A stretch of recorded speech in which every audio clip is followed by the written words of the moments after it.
Nano DAP, nano urea பற்றிய விழிப்புணர்வுகள் ஏற்படுத்துவதற்காக விவசாயிகளிடம் சென்று துண்டு பிரசுரங்கள் விநியோகம் செய்யும் காட்சிகள்.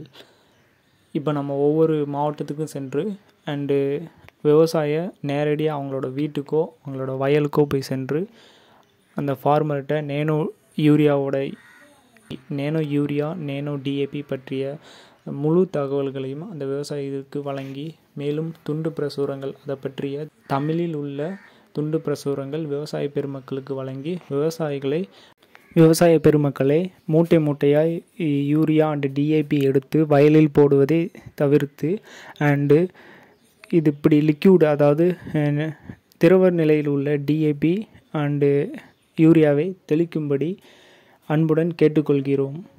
மற்றும் அவர்களுக்கு அதிகமான மகசூல், அதிகமான காய்பிடிப்பு, நோய்கள் மற்றும் பூச்சிகளில் இருந்து சக்தியை பிளான்ட்டுக்கு தருவதற்கு நாங்கள் இந்த முறையை கையாண்டு வருகிறோம். இந்த முறையை விவசாயிகளுக்கு இன்னும் தெரியாமல் உள்ளது.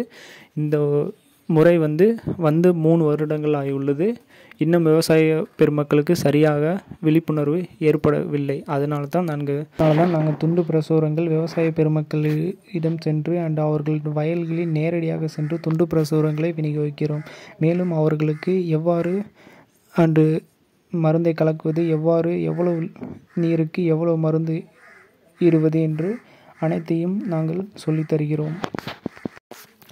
சில விவசாய பெருமக்கள் எங்களிடம் கேட்குறாங்க, யூரியாவுக்கும் யூரியா மூட்டைக்கும் நேனோ யூரியாவுக்கும் யூரியா மூட்டைக்கு என்னப்பா வித்தியாசம் அப்படின்னு கேட்குறாங்க. ஆனால் இப்போது நேனோ யூரியா அப்படிங்கிறது அதிகமாக நிலத்தில் வீணாகுது. அது எப்படிலாம் வீணாகுதுன்னா, அது வடிதல் அப்படின்னு ஒன்று சொல்லுவாங்க. அதாவது லீச்சிங் அப்படிங்கிற ஒரு மெத்தட் மூலம் யூரியா வந்து வீணாகுது. மேலும் வால்டிலைசேஷன், இப்போ வந்து நல்ல நம்ம மேக்ஸிமம் இப்போ கோவில்பட்டி ஏரியா, திருநெல்வேலி, தூத்துக்குடி அந்த ஏரியாவில் எல்லா இடத்துலையும் வறட்சியான பகுதி, அதாவது மழையை நம்பி மட்டும்தான் விதைப்பாங்க. மழை சீசனில் மட்டும்தான் அந்த மக்காச்சோளம் நட்டுவாங்க.